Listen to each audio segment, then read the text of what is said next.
রহমানের কাছে আমাদের একটাই আশা যে ওই জনগণের ভাষাটা বুঝতো। তারেক রহমান বাংলাদেশে আসতেছেন, এটা আমাদের কাছে শুধু ঈদের আনন্দ না, এর থেকেও হাজার হাজার গুণ বেশি। তারেক রহমানের কাছে যে উনি দেশে আইসা দেশের যে অশান্তি, যেমন মারামারি হানাহানি, এক জায়গায় জায়গায় মানুষ খুন, এনে পাস করে যান, এরই বন্ধ করে দেয়, যে শান্তি দেয়, আমরা শান্তি মতো ব্যবসা করতে পারি, এই তার চাওয়া। এই আমার চাওয়া আমরা যেন আগের মতো সুন্দর মতো ভোট দিতে পারি।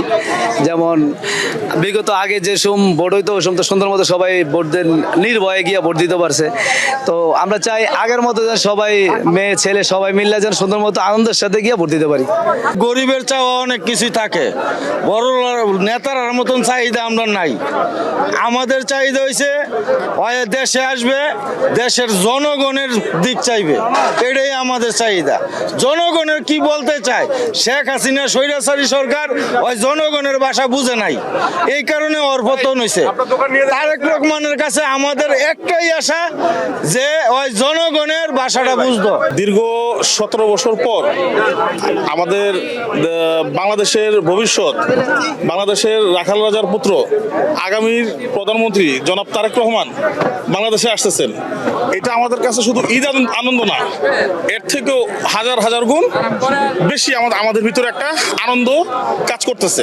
টানা তৃতীয়বার অর্জন করেছে দেশের সেরা সুপার ব্র্যান্ড স্বীকৃতি বসুন্ধরা টিস্যু। এই আমাদের বাংলাদেশে সবসময় বিভিন্ন ঈদ পূজা পার্বণ আমরা যে উৎসবের ভিতরে থাকি তার থেকেও হাজার হাজার গুণ বেশি উদ্দীপনা আমাদের ভিতরে কাজ করতেছে। আমাদের নেতার কাছে এটাই প্রত্যাশা, ভবিষ্যতের বাংলাদেশ বিশ্ব দরবারে একটা মডেল হিসেবে থাকবে, এটাই আমাদের প্রত্যাশা।